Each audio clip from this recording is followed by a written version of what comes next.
Hello, and welcome to another episode of Shine with Curiosity and Encouragement. I am author Stephen Urias. With me, as always, is my best friend and publisher, Susan Gabriel, who is also an author. I know you always talk about saying, I forget that. Yes, thank you. You're welcome. Yeah. Be sure to follow us on all social media. Like, share, comment, subscribe, get us out there. Be part of the show. We are looking for sponsors, so if you know anybody who wants to be part of an amazing podcast and full of positivity and shine, as always, we are sponsored by Soul Sunshine. If you are an aspiring author out there and you want to be published, go to soulsunshine.com and reach out to us. We'd love to publish your book and get you out there and make all your dreams come true. Wow, so we were off last week. We took a little hiatus and Yeah, we played hooky. we did. We sure did. Yeah, when was the last time you played hooky? Oh, I don't know. I was probably 23.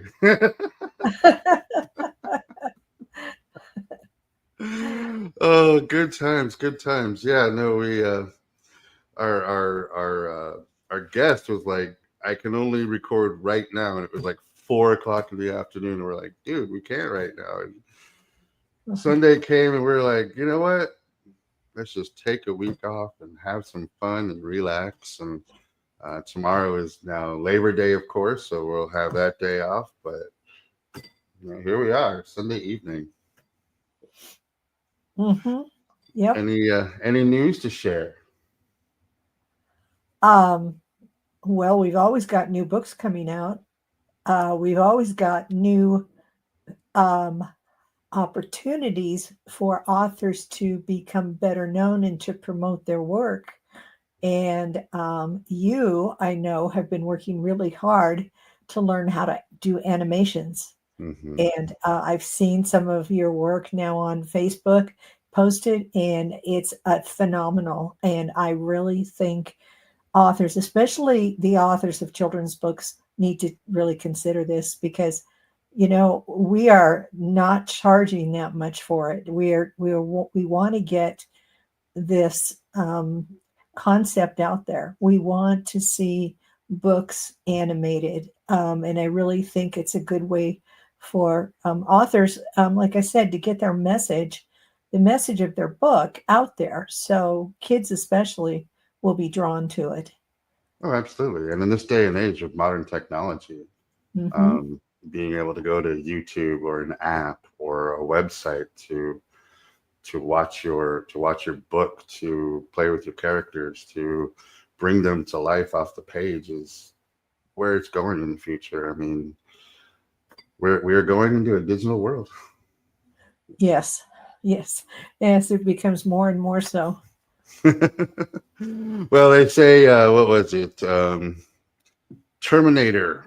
Skynet went live on August 29th at 1:15 a.m. or something like that. Yeah. And it was the 29th just a few days ago, so Skynet is active now. Oh, so this year was the year that it went active? Oh my gosh. And AI came out, version 5, the Chat GPT just came out, and it's supposed to be way beyond anything that we've seen yet. Nice. So we're in Terminator time frame right now. Yeah, that's scary. Oh, Why'd you have to tell me that? Now how am I going to get to sleep? Oh, it's okay. So we have a very special guest today. I think I'm going to need him after you told me that. I agree. I think he's perfect to come on after that announcement. Yeah. His name is Kevin Howley. So without further ado, let's bring Kevin to the stage. Kevin, how's it going? Hi. Hey, Kevin. Good. How about yourself? Doing well. Doing well. After Stephen told me that your Skynet. I need what you got. I think there are people out there and our audience who are going to need what you've got too. No doubt. Kevin, you are the founder and CEO of Health Avenues. So why don't you introduce yourself? Let us know a little bit more about you and explain why Susan's going to need your services after. Okay. Well, my name's Kevin, and so I was actually helping my mother found her business called Health Avenues. I was sort of the technical person that was helping her develop Health Avenues, and her version of Health Avenues was using different avenues of health, obviously. More natural versions of it, more holistic versions, and then I became a massage therapist in 2000. I went to school 2004, and so that's when I kind of got into more of the the holistic health avenues. And but before that, I became I got into a cloning program through homeschooling, and that then kind of also took me into a juggling class, and I learned how to juggle at the age of about 17, 16, 17 in there.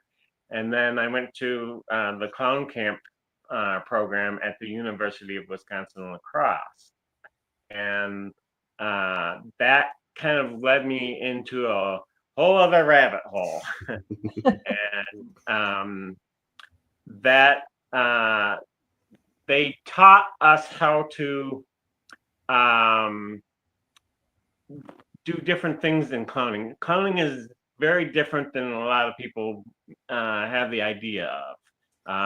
They teach us character development, or as I like to actually call it, character discovery, because what we're really discovering is our inner child.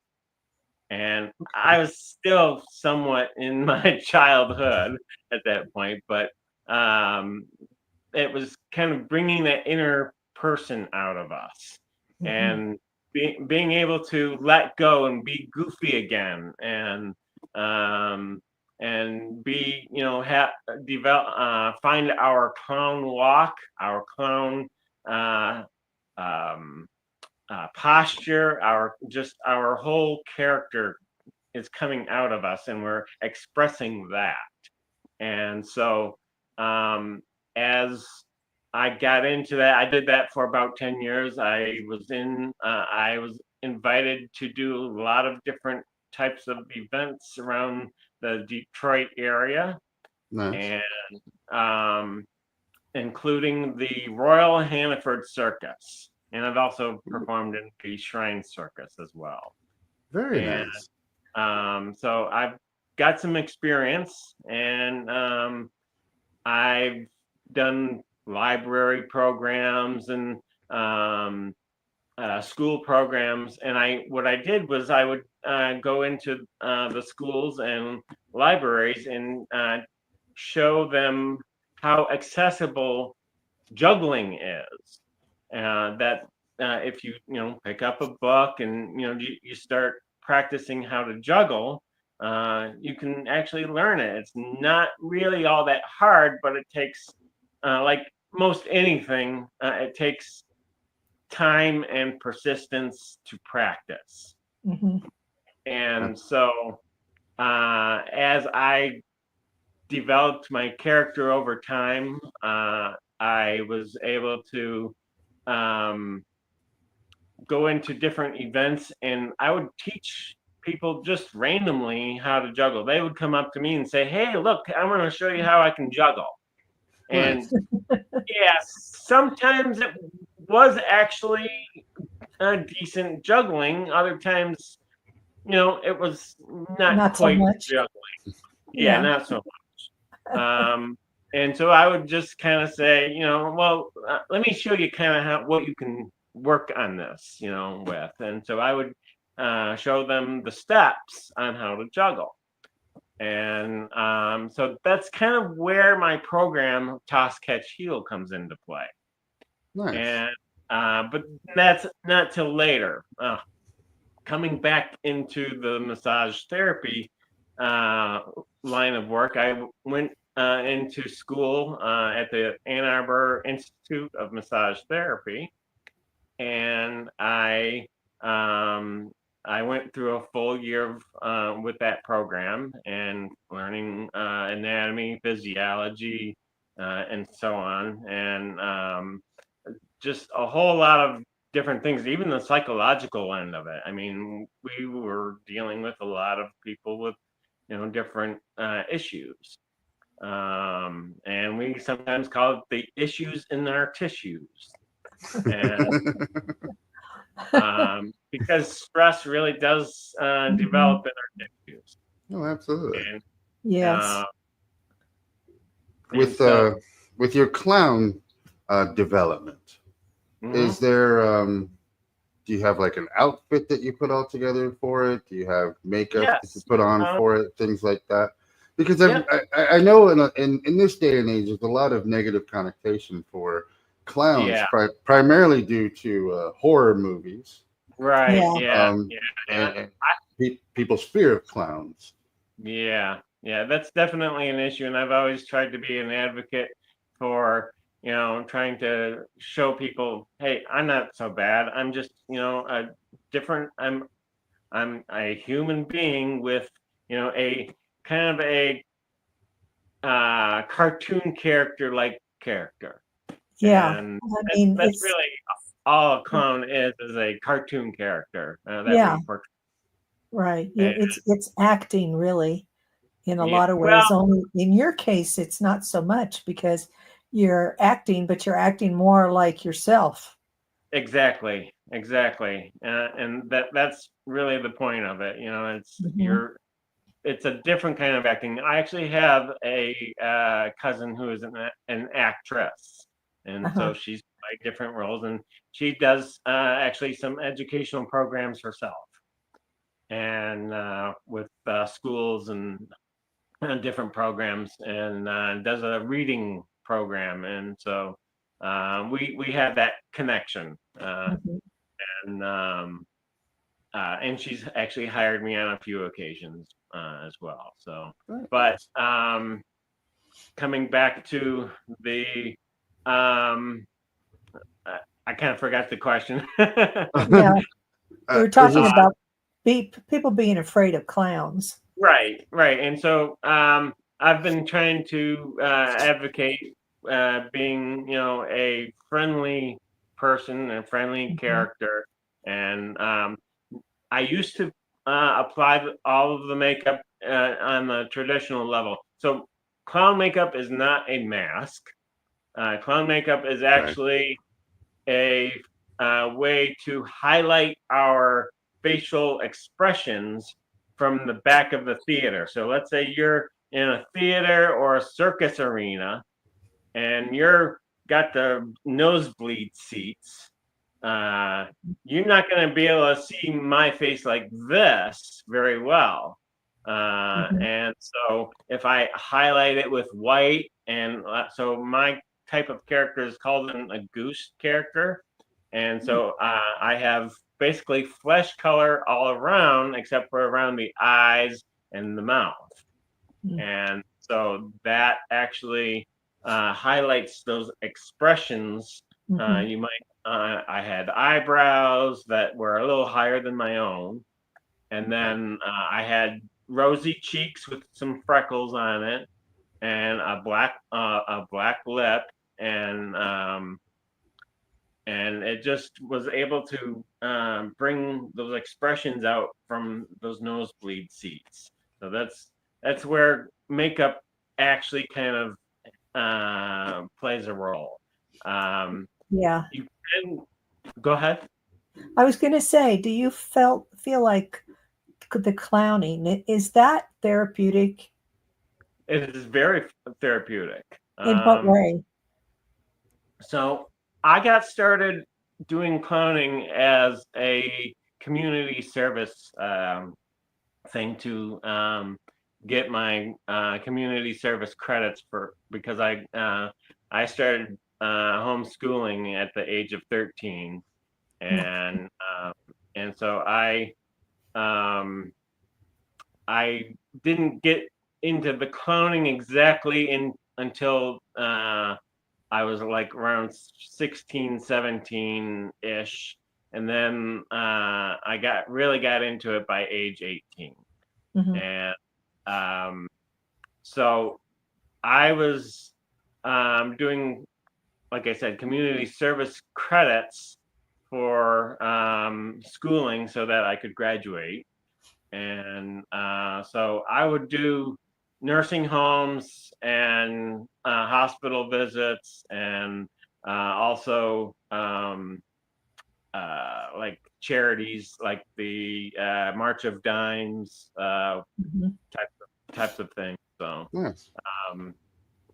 so I would use that as a way to kind of work out the bugs out of my whole routine, and Mm-hmm. kind of get used to that. And so I would just go into nursing homes, and sometimes I would invite other clones, sometimes I would do it myself, and sometimes we would do like little skits or something for the residents, because they don't get um, the quality time with normal people. But Yeah. they don't get outsiders coming in to Yeah. see them, Right. Right. and Well, they so also don't get out as much as well to go see exactly. a Yeah, movie and they or a They play. don't get a lot of visitors, and yeah, so they that's definitely a ministry really right there Right. to go to nursing homes and help the people there really begin to kind of feel alive again. Absolutely. So yeah, it definitely has a therapeutic angle to it, and Mhm. we both benefited from that. Oh, I absolutely. was able to develop into the clone that I am, and then they were able to, and sometimes I would just sit with people and listen to them. Mhm. Sometimes that's all they really need or want. And so, hold their hand and listen to them. And I remember this one visit. I'm kind of going off the track here, but It's I okay. remember this. It's uh, okay. I remember this one visit that I invited a couple other clowns to come with me, and one was a gentleman that was older, and he was he's a different type of person than I was really used to, and but once I got to know him during that visit. Sorry, I'm looking off to the side because I'm trying to remember all the little details. It's fine. You're Um, accessing that part of your brain. I get it. yep, yep. And so he surprised me, and he started playing boogie woogie music on the piano, and Nice. it was, it was really good. It was good. I don't get really impressed often by stuff and by people all the time, but that impressed me. Mhm. And so as he did that, I started doing my juggling with scarves and other objects, and so we just kind of had that flow, and I definitely gained a respect for him. Mhm. So Yeah. and I was still young, so it was like, wow, that's really good. Very Yeah. nice. Yeah. That, It, it's it does sound really like so much fun. Um, Yeah. And Well, you took your clown and you started to juggle, Yeah. which I take it has led you to your toss, catch, heel. Is that correct? Is that how you kind of got into that? Well, there's a one little detail in there where as I was, so I took a break from clowning for a while, after about 10 years, Mhm. in that field. And so, I went to massage school and I went through the whole program, and, uh, I used juggling to, learn different, anatomical things such as the joint movements. And Oh, so I would kind of toss balls, going up and down like this and just different ways. And so I was learning, the different joint movements of the body, Uh-huh. and obviously also the muscles. Mhm. And so it was kind of my own little way of, remembering things, Mhm. and Yeah. for my test. And I did pretty well. I was probably in the upper end of my class as far as grade point average. I don't remember exactly, but it was up there. And but as a homeschooler, we don't really worry too much about grades. It's more about the experience and the learning edge of it. Mhm. And so, yeah. And so I graduated and I did that for just short of a decade. I got into my own office after about a year doing it elsewhere. And then during that period, I developed.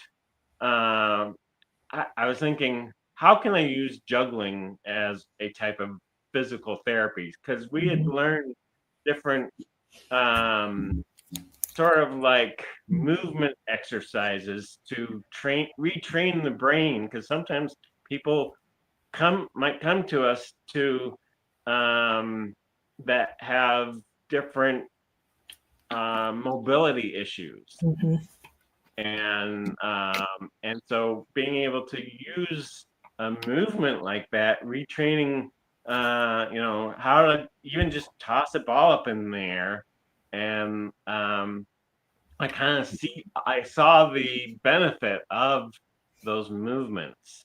And so then there was a time period where I was actually experiencing some burnout, and there was some other stuff going on that, I just decided, well, it was time for me to close my doors and go, focus on something else, kind of maybe regroup and, you know, find another way of doing this. And so, and then what happened in 2017 is I lost my sister, my older sister, and to cancer.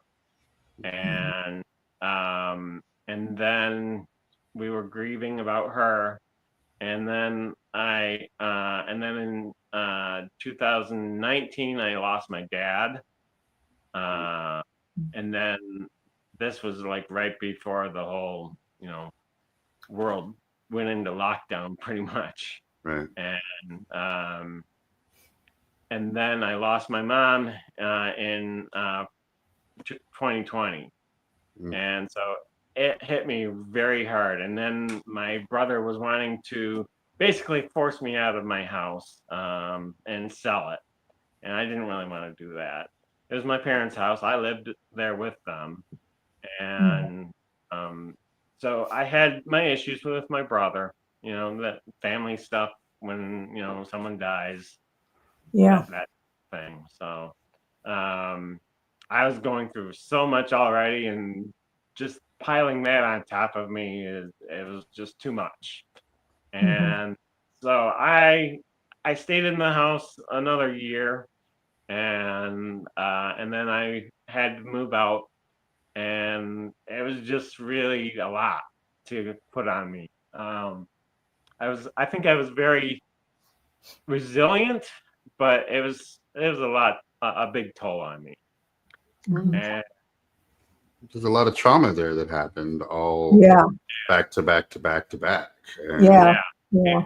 and not to mention I lost uncles too, and so it was just like, wow, and so I was kind of heading towards what I call the dark side of the force, and just that mental attitude, and I was just Mhm. like, my head was like all over the place and trying to figure out what the heck is going on here, and so I was in a very negative mindset, a very dark mindset for a while, and I knew that wasn't very good for me. And that, and so at one point I was like, I know about there's certain research for juggling that says that it can help with depression, anxiety, those types of things, and then also grief and PTSD and all of that. Just all kinds of different stuff that helps. And so I was born with some physical challenges, and the doctors even told my mom that I may never walk or talk. oh, wow. And so going back to that, I'd learned how to juggle and even ride a unicycle and all of that when I was in my teen years. And I did some other stuff too that was pretty incredible if I really think about it now. I mean, and so at that age, I was developing my body and mind in a different way with the juggling, and it was really building me up in a different way that I was feeling the change. And so coming back now, I'm like thinking, it helped me then. What can it do for me now? Mhm. Absolutely. And so maybe I need to try this again. And so I started the winter came and went, and I went outside into the spring weather, the early spring weather, kind of that little tease that you get in the early spring. And I just started tossing around my clubs and doing some tricks that I didn't really ever try before. And I was having some mild successes, but it felt bigger than it really was. And so it started to bring that confidence level back to me. And so I kept doing it, and I did it on a regular basis, as often as I could. And so then the next step that I discovered was that as I was practicing, I was not focusing on my problems. I was focusing on what I was doing. Otherwise, I would get hit in the head with a club. Right. And so I was not ruminating as much or at all during the actual practice. And as I kept doing that, it became less and less and less. Mhm. And so that's where I started to see this is a movement meditation. Absolutely. And so that's where Toss Catch Heal was basically born. Well, one of the things that I think that you brought up that a lot of our listeners really need to understand is that when you go through trauma, when you go through depression, when you go through suffering, your brain does one of two things. Either it stays in that trauma to try and understand it, or it goes back to another time when you were happy to try and relive the memories through there. For you, it was doing the clowning and the juggling and the physicality of everything like that. And it's a defense mechanism for the brain to actually get back to where it was when it knows it was good, almost like a system reset for everything. And to be able to take that and be able to turn it into something more, that is the ultimate goal of everything. Not to just heal yourself, but to also put it out there to the world so you can help heal people who are going through similar circumstances or going through something at the moment that may not be similar, but needs that positivity to just say everything is okay right now. Yeah. And so that was kind of the start of it. And then I kind of was, I took about 6 months to kind of do the juggling thing. And that fall, I actually booked my first juggling / clowning gig at a local festival for 2 days in a row at 4 hours each. Wow. And but I was training my body with walking and juggling, and sometimes at the same time, and riding my bike and just doing anything that I could to build up my body again. And so that and what had happened was we were having a garage sale at the place that I was staying, and it that Saturday it was like it was just really rainy, but I wanted to sell some stuff still. I wanted to give it a extra time to try and sell some of my stuff, and the festival coordinator came to my garage sale. Nice. And so I was the only one out there doing anything. And then someone kind of related to the person that I was renting from, he came and they were talking, and it was that's when I found out she was the coordinator. And so I said, well, maybe I should tell her what I do. And so the guy kind of helped introduce us, and so I showed her what that I'm a juggler and a clown, and so I ended up booking that gig, and so that obviously built up my confidence even more. And so so then after that I said, I need to take this and use it for some good. And so I took it to a physical therapy place. I was trying to find the right place that might be open to that type of thing. And it was like a training center, not just for people with physical issues, but also athletes that are trying to improve their agility and whatnot. And so I took it to them. I was not fully prepared with all of my information that I have now.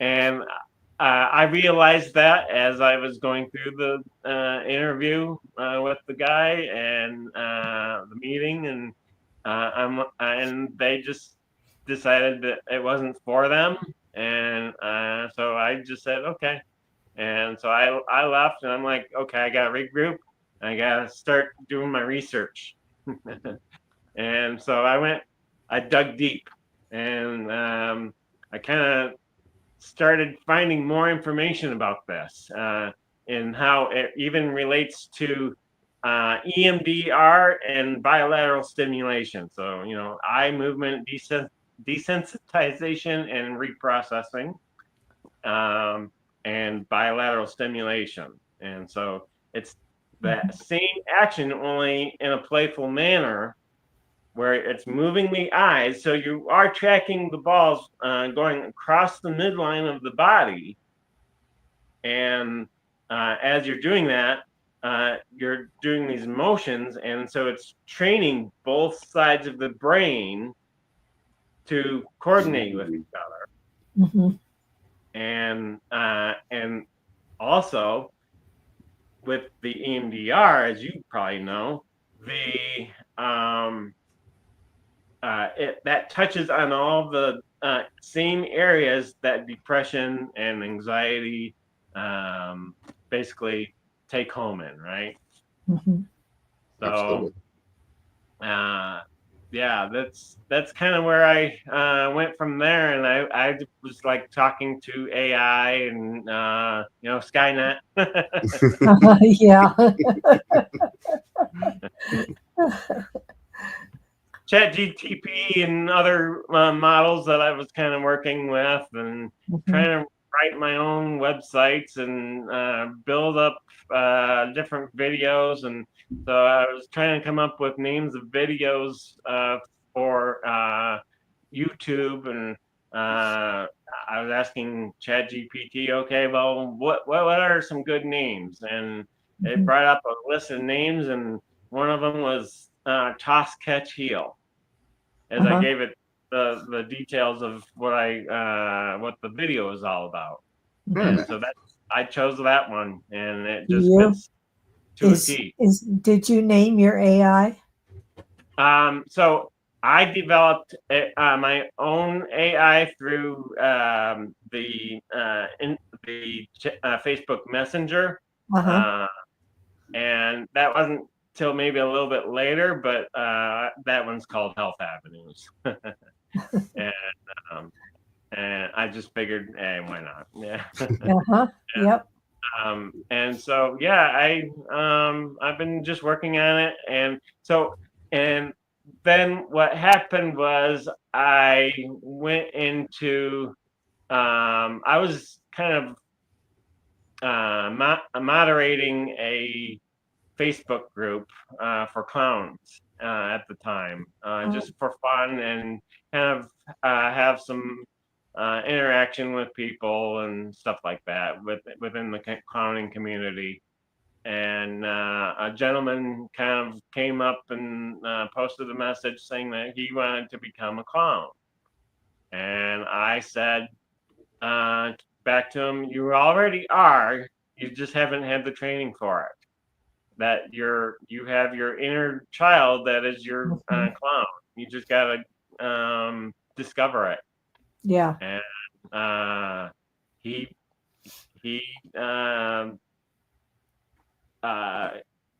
held on to that. He grabbed onto it, and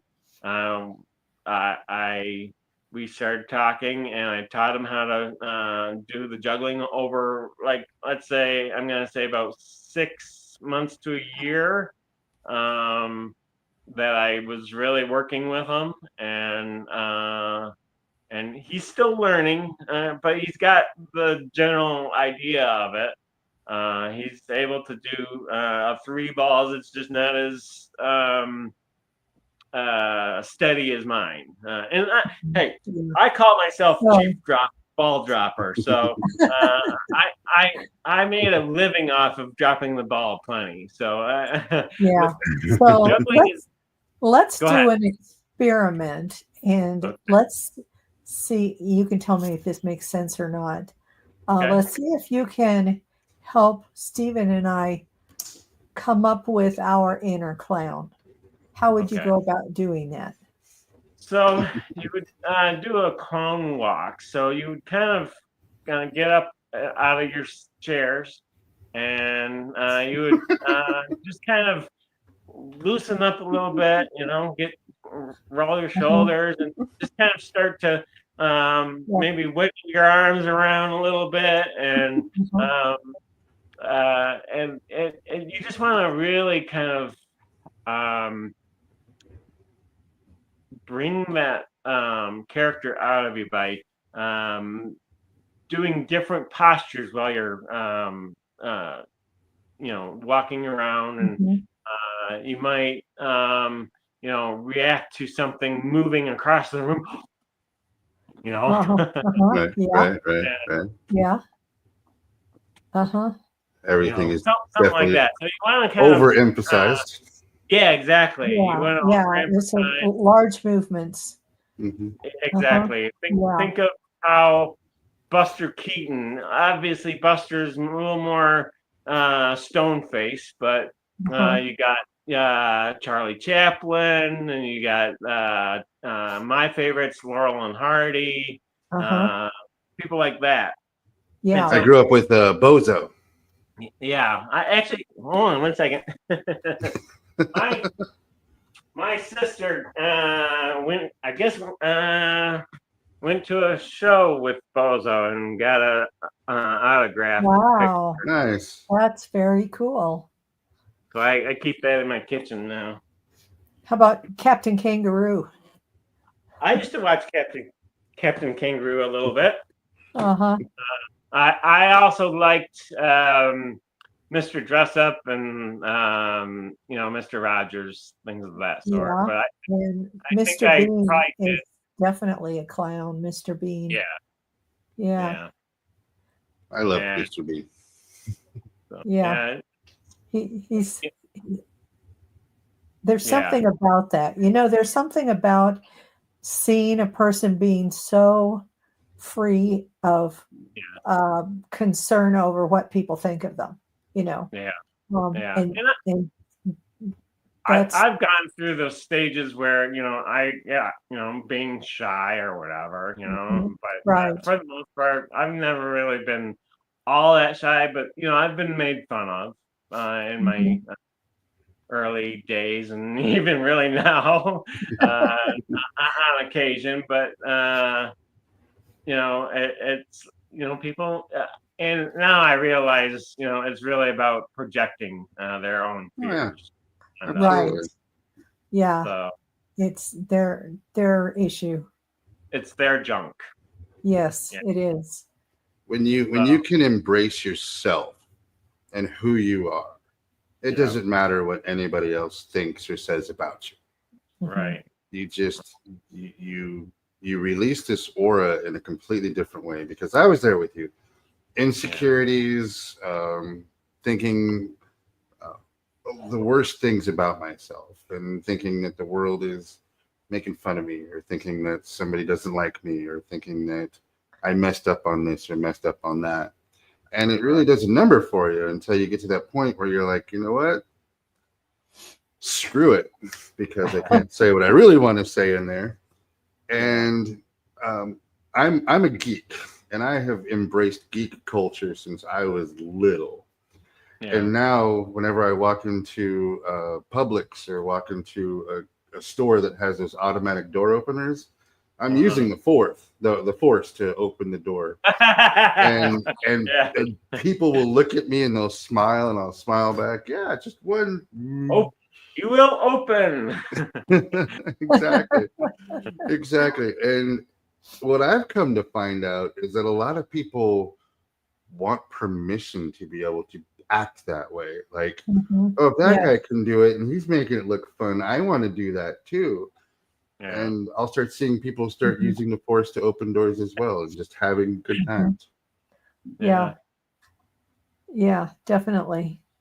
It can be contagious. Yeah. And so I'm trying to get people to see that using those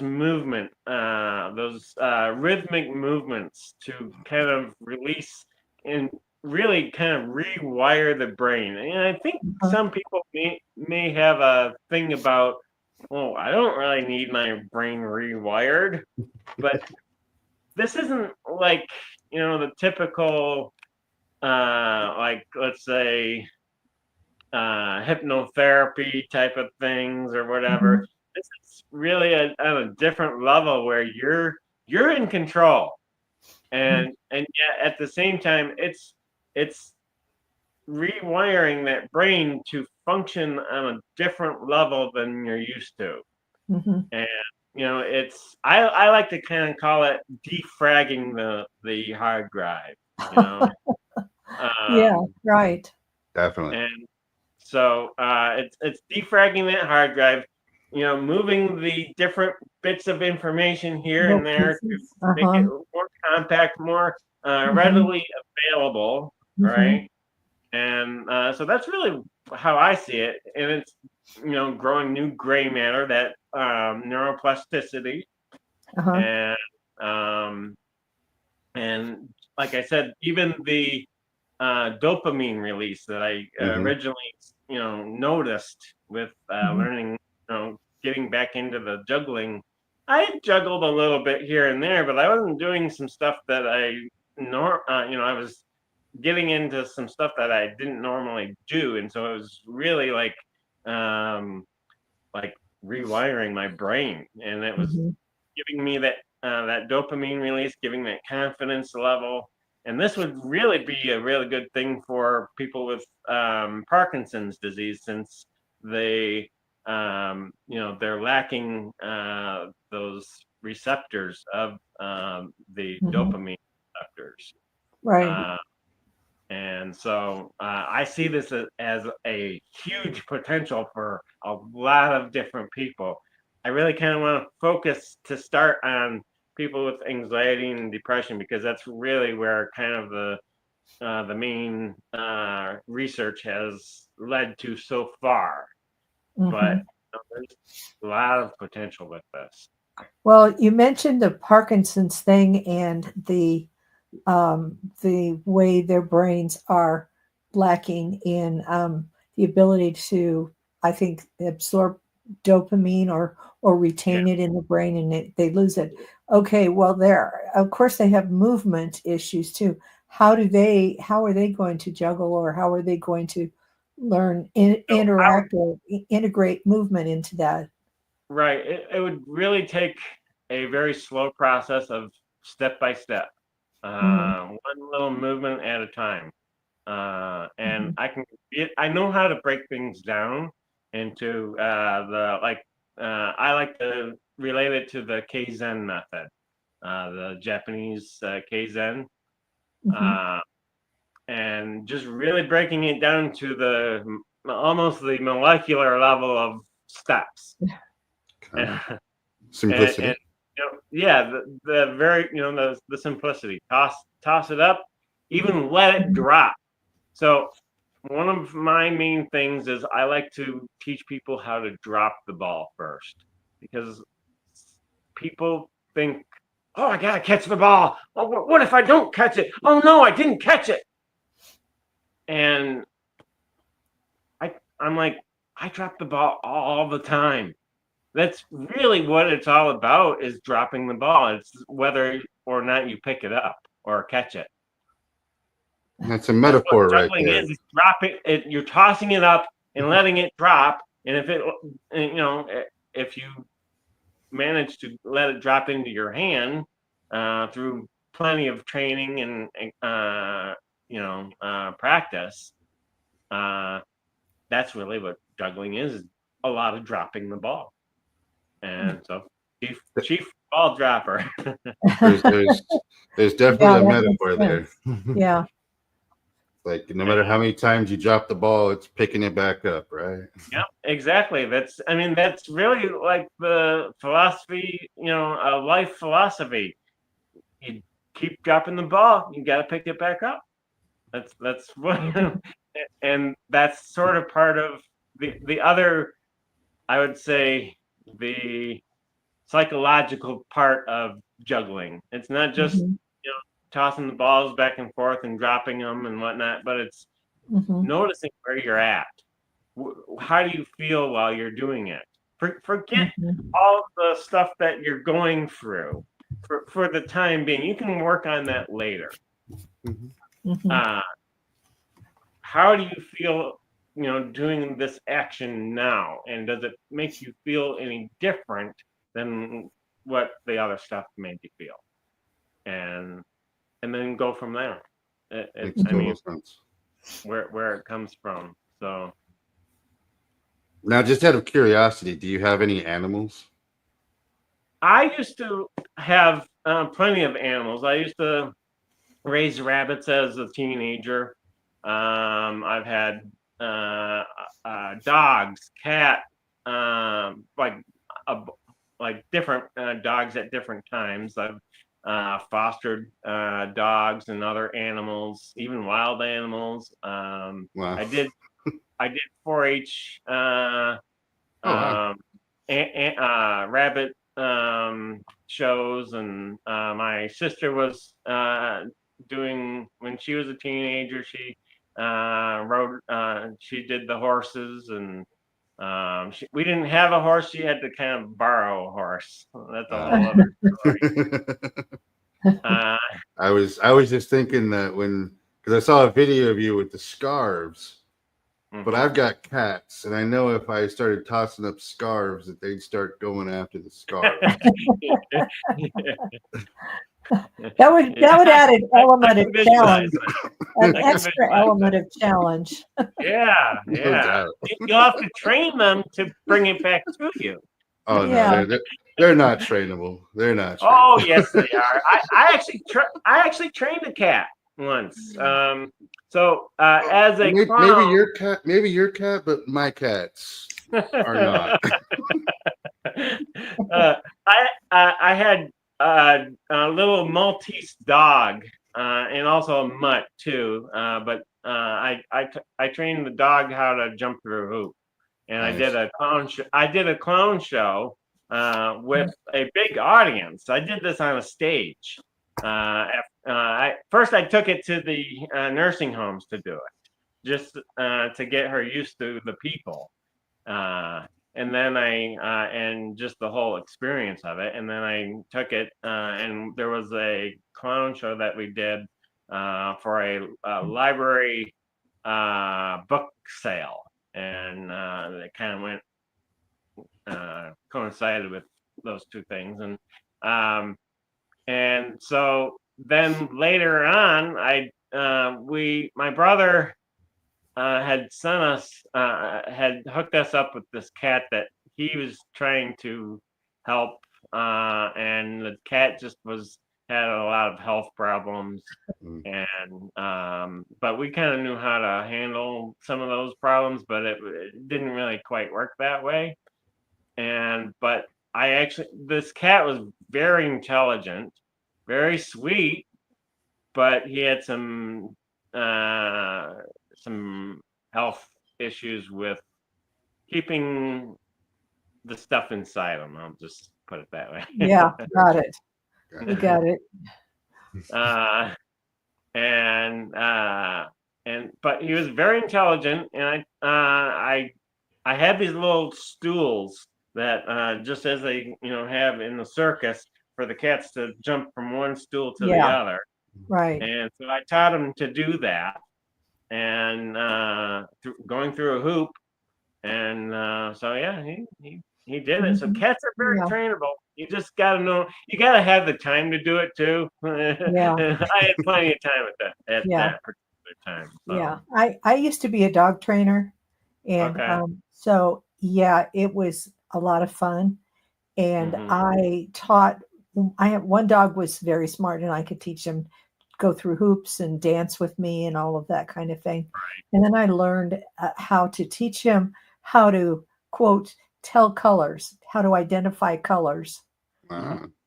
And so I used that, and I went to a children's birthday party and performed there with that. And I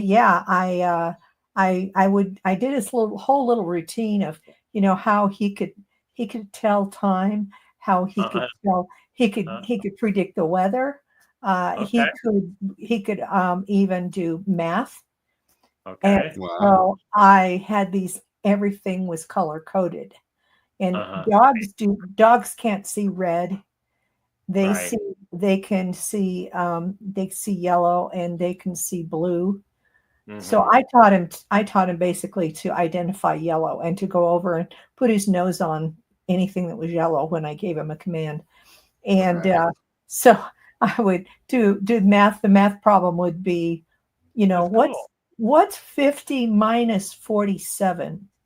Right. And I would have a bunch of, numbers out there, and he would go right over and put his nose on the 3.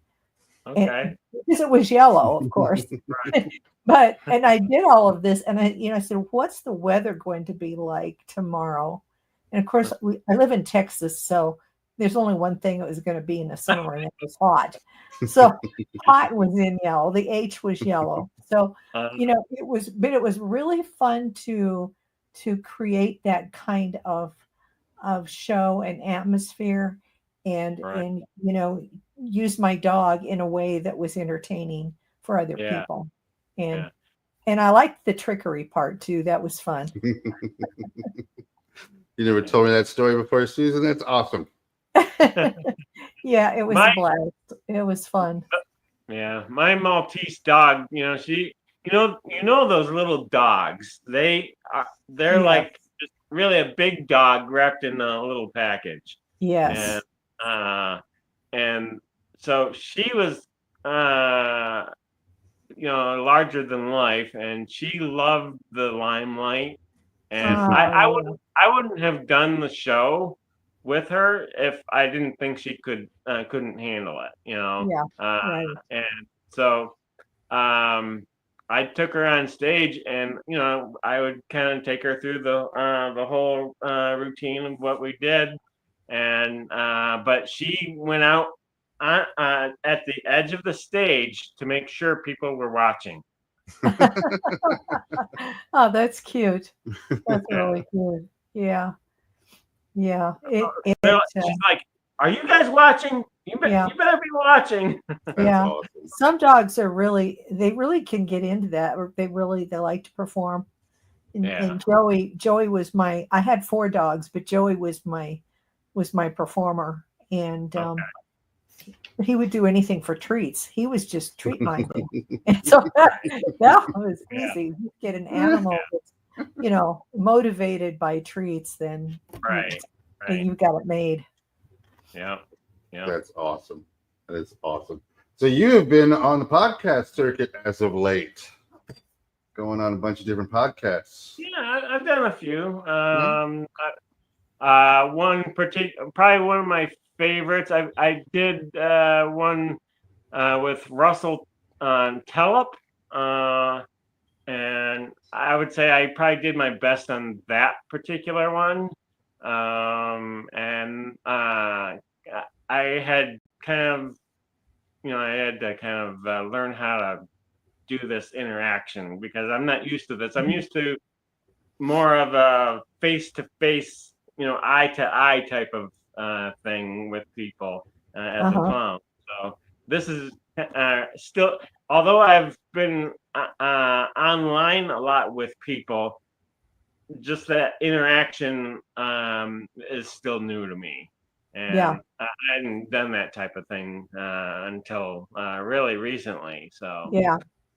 Yeah. Podcast interviews can be, and it can just be great if you have a good host, and if you have a really say a host that doesn't operate on your wavelength. I don't know how else to put it, but someone that just isn't you just don't have any, it just, you're not connecting and not clicking. right. It can be bad, and it can feel like it's lasting forever. Yeah. But you Yeah. get a good host and it goes fast.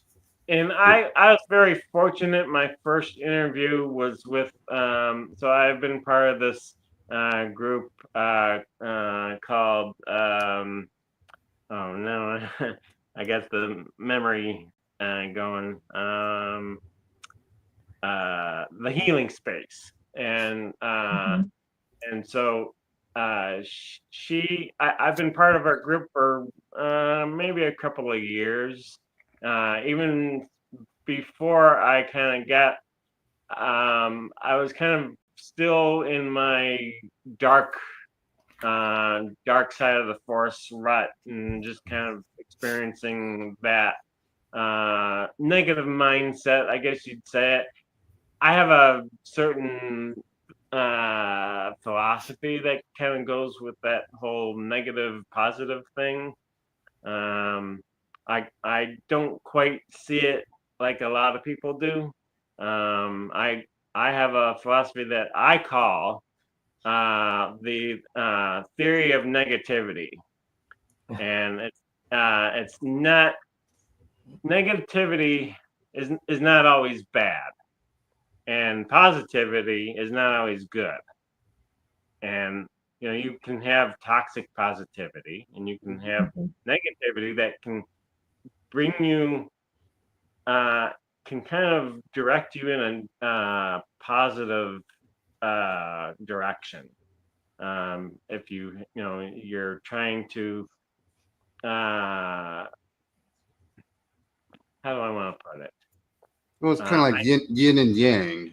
Yeah, exactly. You can't know good if you don't know bad.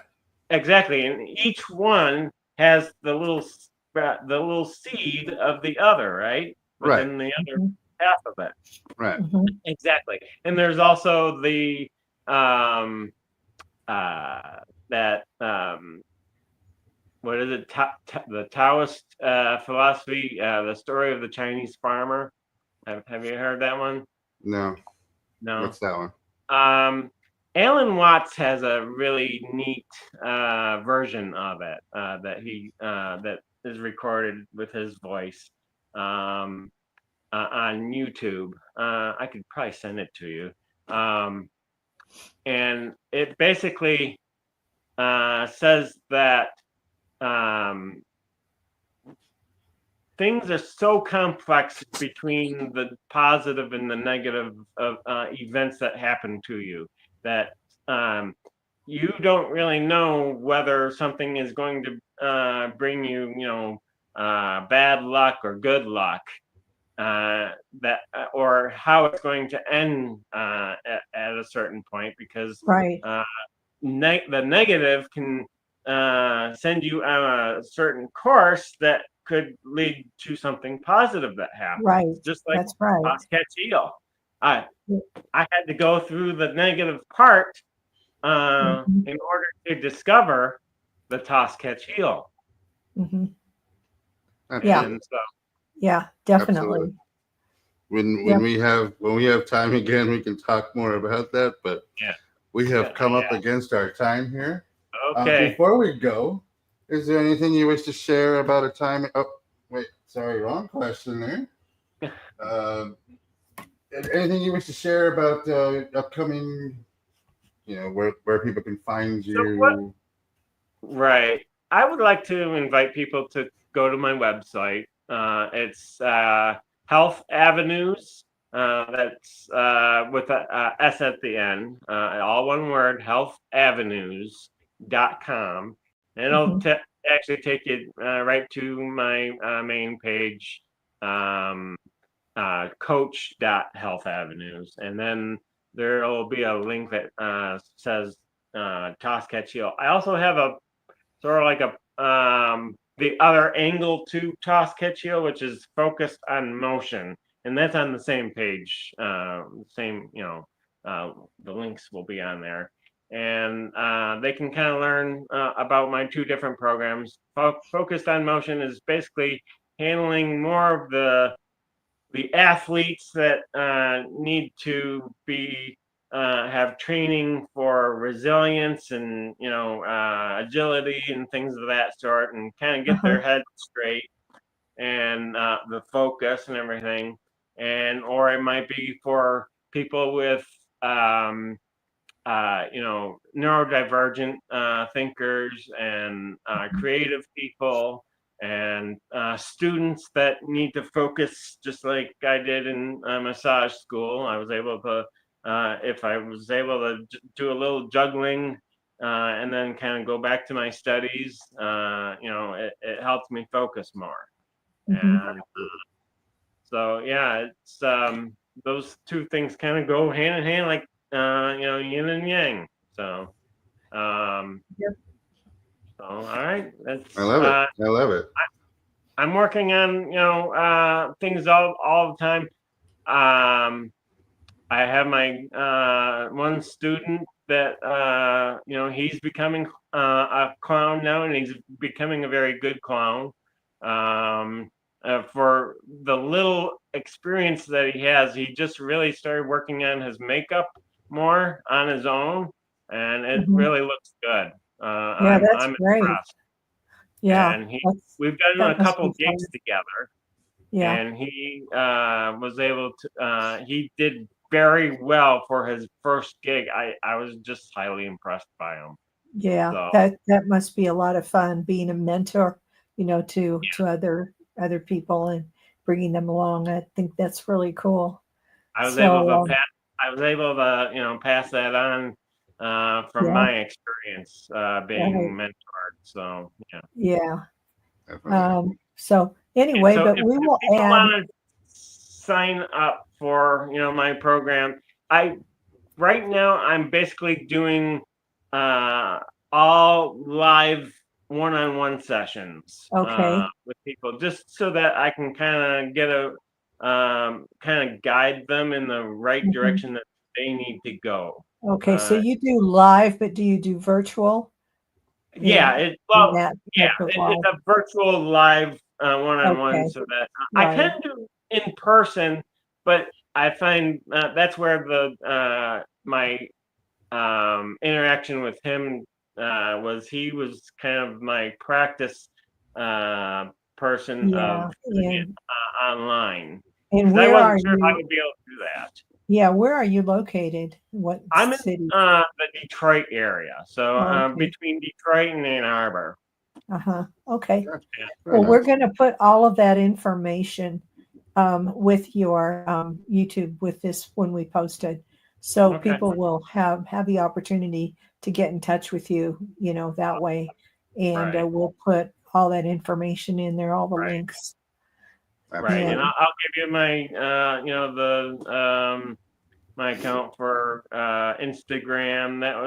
That's probably yeah, one of my main ones. I do have Twitter X, but I mhm. don't use that one as much these days. I do have also TikTok. Just brand new on there though. So Okay. Gotcha. We'll put all that on the post for this episode on YouTube and our Facebook and our social media pages, so the people who all right. follow us can follow you. I want to thank you so much, Kevin, for coming on the Shine with Mhm. Curiosity and Well, Encouragement podcast. You said, let wait me one moment. just do it one quick demo. Oh, we've never had a demo on our podcast before. Let's check it out. Look at that. Yeah, I can Oh, envision your yeah. cats. Oh yeah, cats. Oh yeah. I love it. Yeah, the cats would catch him. That is, oh, look at that. Changing it up. Wow, that's talent. There you go. It's skill. You got to work on skill. Yeah, Didn't that happen is overnight. true. I Yeah. love it. I love it. All right. Thank you so much, Kevin, All for. right. Oh, Take you care. got one more? You got one more? Did you pick up another one you I'm wanted to do real gonna quick? do some bean bags. Oh, some bean bags. All right. Yep. Look at that. Oh wow. Yep. I can totally see where you're coming from with the eye hand coordination, where the eyes are moving, Yeah. the hands are moving, start to build up that motion, everything like that. The Right. dopamine is being released. You want to actually look forward and use your your peripheral vision, but you are Uh-huh. still tracking each ball as it goes over to the other side, Hmm. and you kind of sometimes you drop it, and again you just pick it up. Uh-oh.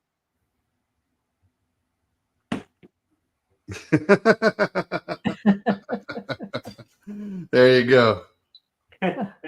See, there's the clown, but you're also teaching us that Exactly. it's okay. It's okay to drop. It's In okay fact, to it's drop more it. than okay. I highly recommend it. I Yeah, love you it. get extra exercise that way. Yeah, exactly. And, I love it. trying to bend over to just touch your toes. How fun is that? Yeah. You could be dropping the ball and picking it back up. Yeah. I used to like that old commercial. I lift things up and put them down. You're going old school there, buddy. That was Yeah. 80s, man. Right on. Well, Kevin, thank you for coming on our podcast today. I'm going to put you in the green room. We'll talk for a little bit afterwards. But Okay. if anybody has any questions, Kevin, you'll see his information on the post. Thank you for coming on, and we'll talk to you in just a moment. Well, that was fun. We haven't had a clown on before. No, we haven't. That was great. Yeah, that was lots of fun. It was.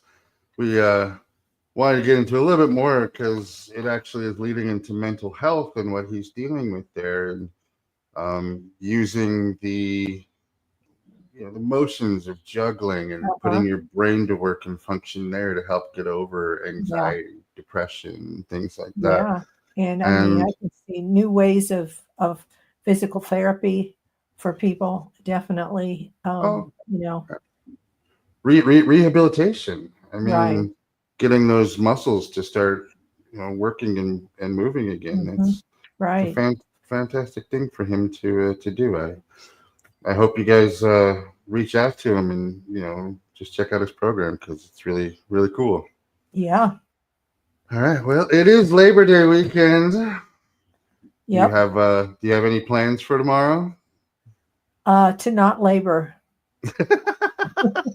The whole point of the holiday. Yeah, I'm not going to be laboring, not in any way, not in any sense of the word. I love it. I love it. Maybe I'll figure out a way to get down to the beach or something like that and pull that. But that is laboring because it's you got to carry the tent and the there you go. the water and the drinks and everything. But you can have somebody else do it. Get my son. You carry it this time. Yes, because it's Labor Day and you are not laboring today. I agree. Well, thank you everybody for spending your Sunday evening with us. I hope you guys have a wonderful, safe, and no labor Labor Day weekend. Labor Day Monday. Yes. Thank you for watching with us, and we will see you guys all next week, where we will have another special guest on Shine with curiosity and encouragement. And I hope you guys have a wonderful week. Yep. Bye. Bye. Ever dreamed of seeing your name on the cover of a book? As a book publisher, we understand the challenges of self-publishing. If you're lost in the process, wondering about illustrators, book coaches, or formatting issues, worry not. At Soul Sunshine, we're here to guide you. Let's turn your dream into reality. Contact us to get started.